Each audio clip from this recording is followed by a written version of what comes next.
ಹರೇ ಕೃಷ್ಣ. ಎಲ್ಲ ಕೇಳುಗರಿಗೂ ಶ್ರೀಮದ್ ಭಾಗವತದ ಅಧ್ಯಯನಕ್ಕೆ ಸ್ವಾಗತ. ಬಾಲಕ ಪ್ರಹ್ಲಾದನ ಬೋಧನೆಗಳಿಂದ ಆತನ ಸಹಪಾಠಿಗಳೆಲ್ಲರೂ ಕೃಷ್ಣ ಪ್ರಜ್ಞಾವಂತರಾದರು. ಗುರುಕುಲದಲ್ಲಿ ನಡೆದಂತಹ ಈ ಬದಲಾವಣೆಯನ್ನು ಗಮನಿಸಿದ ಷಂಡ ಮತ್ತು ಅಮರ್ಕರು ವಿಷಯವನ್ನು ಹಿರಣ್ಯಕಶಿಪುವಿಗೆ ತಲುಪಿಸಿದರು. ಹಿರಣ್ಯಕಶಿಪುವು ತನ್ನ ಮಗನಾದಂತಹ ಪ್ರಹ್ಲಾದನನ್ನು ಕೊಲ್ಲಬೇಕೆಂದು ತೀರ್ಮಾನಿಸಿದನು. ಭಾಗವತೋತ್ತಮನ ಮೇಲೆ ದುರಹಂಕಾರದಿಂದ ವರ್ತಿಸಿದರೆ ಅಂತಹ ವ್ಯಕ್ತಿಯು ಪ್ರಕೃತಿ ನಿಯಮದಿಂದ ಶಿಕ್ಷಿಸಲ್ಪಡುತ್ತಾನೆ. ಅವನ ಆಯಸ್ಸು ಕ್ಷೀಣಿಸುತ್ತದೆ ಮತ್ತು ಅವನು ಹಿರಿಯರ ಅನುಗ್ರಹವನ್ನು ಪುಣ್ಯ ಕಾರ್ಯಗಳ ಫಲವನ್ನು ಕಳೆದುಕೊಳ್ಳುತ್ತಾನೆ. ಉದಾಹರಣೆಗೆ, ಹಿರಣ್ಯಕಶಿಪುವು ಈ ಐಹಿಕ ಜಗತ್ತಿನಲ್ಲಿ ಎಂತಹ ಮಹಾಶಕ್ತಿಯನ್ನು ಸಂಪಾದಿಸಿದ್ದನೆಂದರೆ ಅವನು ಸ್ವರ್ಗಲೋಕಗಳಿಗೂ ಸೇರಿದಂತೆ ಹೆಚ್ಚು ಕಡಿಮೆ ಬ್ರಹ್ಮಾಂಡದ ಎಲ್ಲ ಲೋಕಗಳನ್ನೂ ಗೆಲ್ಲಬಲ್ಲವನಾಗಿದ್ದ. ಆದರೂ ಪ್ರಹ್ಲಾದನಂತಹ ವೈಷ್ಣವನೊಡನೆ ಕೆಟ್ಟದಾಗಿ ನಡೆದುಕೊಂಡದ್ದರಿಂದ ಅವನ ತಪಸ್ಸಿನ ಫಲಗಳೆಲ್ಲವೂ ಕುಗ್ಗಿತು. ಇದನ್ನು ಶ್ರೀಮದ್ ಭಾಗವತದಲ್ಲಿ ಈ ರೀತಿಯಾಗಿ ಹೇಳಿದೆ: ಆಯುಶ್ರಿಯಂ ಯಶೋಧರ್ಮಂ ಲೋಕಾನ್ ಆಶಿಷ ಏವಚ ಹಂತಿ ಶ್ರೇಯಾಂಸಿ ಸರ್ವಾಣಿ ಪುಂಸೋ ಮಹದತಿಕ್ರಮಃ. ವ್ಯಕ್ತಿಯು ಮಹಾತ್ಮರಿಗೆ ಅವಮಾನ ಮಾಡಿದರೆ ಅವನ ಆಯಸ್ಸು, ಶ್ರೀಮಂತಿಕೆ, ಕೀರ್ತಿ, ಧರ್ಮ, ಆಸ್ತಿಪಾಸ್ತಿಗಳು, ಸೌಭಾಗ್ಯ ಎಲ್ಲವೂ ನಾಶವಾಗುತ್ತವೆ. ಕೋಪದಿಂದ ಹಿರಣ್ಯಕಶಿಪುವು ಪ್ರಹ್ಲಾದನನ್ನು ಬಯ್ಯತೊಡಗಿದನು. ಹೇ ದುರ್ವಿನೀತನೇ, ಮೂರ್ಖ ಕುಲಗೇಡಿಯೇ, ಹೇ ನರಾಧಮನೇ, ನೀನು ನನ್ನ ಶಾಸನವನ್ನು ಉಲ್ಲಂಘಿಸಿದ್ದೀಯೆ. ಆದ್ದರಿಂದ ನೀನೊಬ್ಬ ಹಠಮಾರಿ ಮೂರ್ಖ. ನಿನ್ನನ್ನು ನಾನು ಇಂದು ಯಮಪುರಿಗೆ ಕಳುಹಿಸುತ್ತೇನೆ. ಹಿರಣ್ಯಕಶಿಪುವು ತನ್ನ ವೈಷ್ಣವ ಪುತ್ರನಾದ ಪ್ರಹ್ಲಾದನನ್ನು ದುರ್ವಿನೀತ, ಒರಟ, ಅಸಂಸ್ಕೃತ, ಹಠಮಾರಿ ಎಂದು ದೂಷಿಸುತ್ತಾನೆ. ಆದರೆ ಶ್ರೀಲ ವಿಶ್ವನಾಥ ಚಕ್ರವರ್ತಿ ಠಾಕೂರರು ಈ ದುರ್ವಿನೀತ ಎಂಬ ಪದಕ್ಕೆ ವಿದ್ಯಾದಿದೇವತೆಯಾದ ಸರಸ್ವತಿಯ ಅನುಗ್ರಹದಿಂದ ಈ ರೀತಿಯಾಗಿ ಅರ್ಥೈಸುತ್ತಾರೆ: ದು ಎಂದರೆ ಐಹಿಕ ಜಗತ್ತು. ಇದನ್ನು ಭಗವಾನ್ ಶ್ರೀಕೃಷ್ಣನು ಭಗವದ್ಗೀತೆಯಲ್ಲಿ ಈ ಐಹಿಕ ಜಗತ್ತು ದುಃಖಾಲಯಂ ಎಂದು ದೃಢಪಡಿಸಿದ್ದಾನೆ.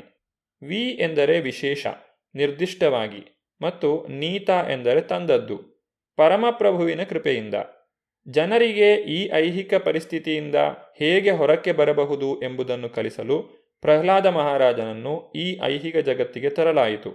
ಭಗವಾನ್ ಶ್ರೀಕೃಷ್ಣನು ಈ ರೀತಿಯಾಗಿ ನುಡಿಯುತ್ತಾನೆ: ಯದಾ ಯದಾ ಹಿ ಧರ್ಮಸ್ಯ ಗ್ಲಾನಿರ್ಭವತಿ ಭಾರತ.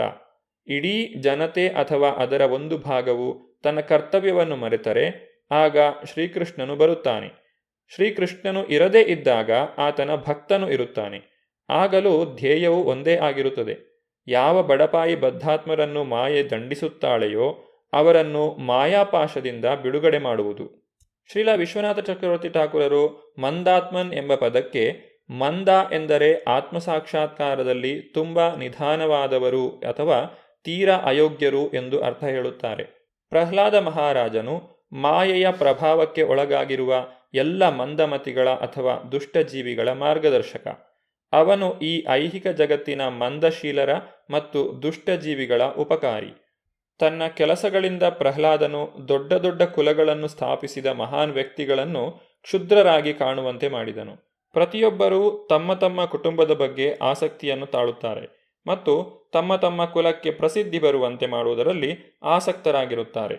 ಆದರೆ ಪ್ರಹ್ಲಾದನು ಎಷ್ಟು ಉದಾರಿಯಾಗಿದ್ದಾನೆಂದರೆ ಅವನು ಒಂದು ಜೀವಿಗೂ ಇನ್ನೊಂದಕ್ಕೂ ಭೇದ ಕಲ್ಪಿಸುತ್ತಿರಲಿಲ್ಲ. ಅವನು ತಮ್ಮ ತಮ್ಮ ಕುಲಗಳನ್ನು ಸ್ಥಾಪಿಸಿದ ಮಹಾಮಹಾ ಪ್ರಜಾಪತಿಗಳಿಗಿಂತಲೂ ಶ್ರೇಷ್ಠನಾಗಿದ್ದಾನೆ. ಸ್ತಬ್ಧಂ ಎಂದರೆ ಹಠಮಾರಿ ಎಂದರ್ಥ. ಭಕ್ತನಾದವನು ಅಸುರರ ಉಪದೇಶವನ್ನು ಲಕ್ಷಿಸುವುದಿಲ್ಲ. ಅಸುರರು ಉಪದೇಶ ಮಾಡುತ್ತಿರುವಾಗ ಅವನು ಸುಮ್ಮನೆ ಇರುತ್ತಾನೆ. ಭಕ್ತನಾದವನು ಕೃಷ್ಣನ ಉಪದೇಶವನ್ನು ಗಮನಿಸುತ್ತಾನೆಯೇ ಹೊರತು ರಾಕ್ಷಸರ ಅಥವಾ ಭಕ್ತರಲ್ಲದವರ ಉಪದೇಶವನ್ನಲ್ಲ. ತನ್ನ ದೈತ್ಯಪಿತನ ಆದೇಶಗಳನ್ನು ಪ್ರಹ್ಲಾದ ಮಹಾರಾಜನು ಪಾಲಿಸುತ್ತಿರಲಿಲ್ಲ. ಪ್ರತಿಯೊಬ್ಬ ಬದ್ಧಾತ್ಮನು ಯಮರಾಜನ ಅಂಕಿಯಲ್ಲಿ ಇರುತ್ತಾನೆ. ತಾನು ಪ್ರಹ್ಲಾದ ಮಹಾರಾಜನನ್ನು ತನ್ನ ಮುಕ್ತಿದಾತನೆಂದು ಭಾವಿಸುವುದಾಗಿ ಹಿರಣ್ಯಕಶಿಪು ಹೇಳಿದನು. ಏಕೆಂದರೆ ಪ್ರಹ್ಲಾದ ಮಹಾರಾಜನು ಹಿರಣ್ಯಕಶಿಪುವಿನ ಹುಟ್ಟು ಸಾವುಗಳ ಪುನರಾವರ್ತನೆಯನ್ನು ನಿಲ್ಲಿಸುತ್ತಿದ್ದನು. ಪ್ರಹ್ಲಾದನು ಭಕ್ತೋತ್ತಮನಾದ್ದರಿಂದ ಅವನು ಯಾವುದೇ ಯೋಗಿಗಳಿಗಿಂತಲೂ ಶ್ರೇಷ್ಠನಾಗಿದ್ದನು. ಹೀಗೆ ಶ್ರೀಲ ವಿಶ್ವನಾಥ ಚಕ್ರವರ್ತಿ ಠಾಕೂರರು ಈ ಪದಗಳನ್ನು ವಿದ್ಯಾಮಾತೆಯಾದ ಸರಸ್ವತಿಯು ಹೇಗೆ ಅರ್ಥೈಸಬಹುದೋ ಆ ರೀತಿಯಾಗಿ ತುಂಬ ಸ್ವಾರಸ್ಯವಾಗಿ ವ್ಯಾಖ್ಯಾನಿಸಿದ್ದಾರೆ. ಹಿರಣ್ಯಕಶಿಪುವು ತನ್ನ ಮಾತುಗಳನ್ನು ಮುಂದುವರಿಸಿದನು: ಮಗ ಪ್ರಹ್ಲಾದನೇ, ನೀನು ದುರುಳ. ನನಗೆ ಕೋಪ ಬಂದರೆ 3 ಲೋಕಗಳು ನಡುಗುವುವು, ಅವುಗಳ ಪಾಲಕರೂ ನಡುಗುತ್ತಾರೆ ಎಂಬುದನ್ನು ನೀನು ಬಲ್ಲೆ. ಯಾರ ಬಲದಿಂದ ನಿನ್ನಂತಹ ದುರುಳನಿಗೆ ಇಷ್ಟು ಧಾರ್ಷ್ಟ್ಯ ಬಂದಿದೆ? ಯಾರ ಬಲದಿಂದ ನೀನು ನಿರ್ಭಯನಾಗಿ ನನ್ನ ಶಾಸನವನ್ನು ಉಲ್ಲಂಘಿಸುತ್ತಿದ್ದೀಯೇ? ಶುದ್ಧ ಭಕ್ತ ಹಾಗೂ ಭಗವಂತನ ನಡುವಣ ಸಂಬಂಧ ತುಂಬ ಆಸ್ವಾದನೀಯವಾದದ್ದು. ಭಕ್ತನಾದವನು ತಾನೇ ತುಂಬ ಶಕ್ತಿವಂತನೆಂದು ಎಂದೂ ಹೇಳಿಕೊಳ್ಳುವುದಿಲ್ಲ. ಬದಲಿಗೆ ಶ್ರೀಕೃಷ್ಣನು ತನ್ನ ಭಕ್ತನನ್ನು ಎಲ್ಲ ಅಪಾಯ ಪರಿಸ್ಥಿತಿಯಲ್ಲೂ ಕಾಪಾಡುವನೆಂಬ ದೃಢ ನಂಬಿಕೆಯಿಂದ ಶ್ರೀಕೃಷ್ಣನ ಪಾದಾರವಿಂದಗಳಿಗೆ ಪೂರ್ತಿಯಾಗಿ ಶರಣಾಗುತ್ತಾನೆ. ಸಾಕ್ಷಾತ್ ಶ್ರೀಕೃಷ್ಣನೇ ಭಗವದ್ಗೀತೆಯಲ್ಲಿ ಹೇಳಿರುವಂತೆ, ಕೌಂತೇಯ ಪ್ರತಿಜಾನೀಹಿ ನಮೇ ಭಕ್ತ ಪ್ರಣಶ್ಯತಿ. ಕುಂತಿಪುತ್ರನೇ, ನನ್ನ ಭಕ್ತನಾದವನು ಎಂದಿಗೂ ನಾಶವಾಗುವುದಿಲ್ಲವೆಂದು ಧೈರ್ಯವಾಗಿ ಘೋಷಿಸು. ಶ್ರೀಕೃಷ್ಣನು ಇದನ್ನು ತಾನೇ ಘೋಷಿಸುವ ಬದಲು ಅರ್ಜುನನನ್ನು ಹೀಗೆ ಘೋಷಿಸುವಂತೆ ಕೋರುತ್ತಾನೆ. ಏಕೆಂದರೆ ಕೆಲವು ವೇಳೆ ಶ್ರೀಕೃಷ್ಣನು ತನ್ನ ಅಭಿಪ್ರಾಯವನ್ನು ಬದಲಾಯಿಸುವುದರಿಂದ ಜನರು ಅವನ ಮಾತನ್ನು ನಂಬದೇ ಇರಬಹುದು. ಹೀಗೆ ಭಗವದ್ಭಕ್ತನು ಎಂದಿಗೂ ನಾಶವಾಗುವುದಿಲ್ಲವೆಂದು ಘೋಷಿಸಬೇಕೆಂದು ಶ್ರೀಕೃಷ್ಣನು ಅರ್ಜುನನನ್ನು ಕೇಳಿದನು. ತನ್ನ 5 ವರ್ಷದ ಬಾಲಕನು ದೊಡ್ಡ ಮನುಷ್ಯನೂ ಪರಾಕ್ರಮಿಯೂ ಆದ ತನ್ನ ತಂದೆಯ ಮಾತಿಗೆ ಬೆಲೆ ಕೊಡದಿರುವಷ್ಟು ನಿರ್ಭಯವಾಗಿರಲು ಹೇಗೆ ಸಾಧ್ಯ ಎಂದು ಹಿರಣ್ಯಕಶಿಪುವು ಆಶ್ಚರ್ಯಚಕಿತನಾದನು.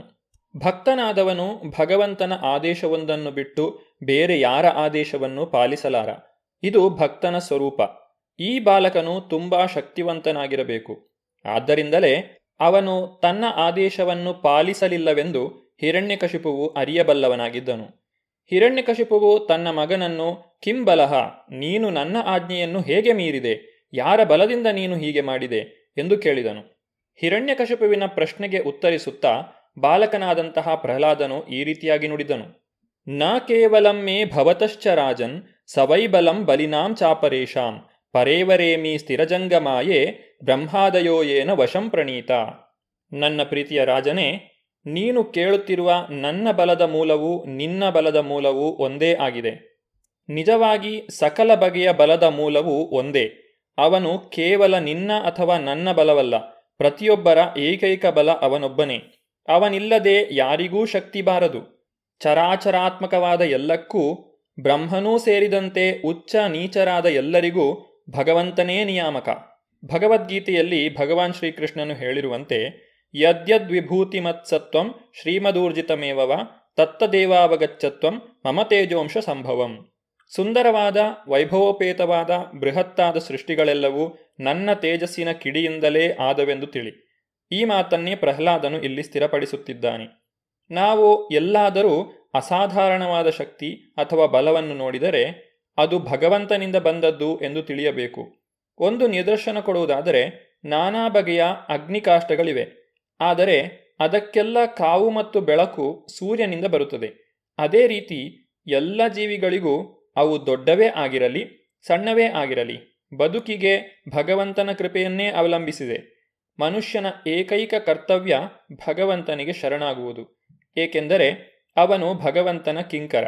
ಜೀವಿಯ ಅಧೀನ ಸ್ಥಾನವನ್ನು ಅರಿತುಕೊಳ್ಳುವುದಕ್ಕೆ ಲಕ್ಷಾಂತರ ಜನ್ಮಗಳನ್ನು ಎತ್ತಬೇಕಾಗುತ್ತದೆ.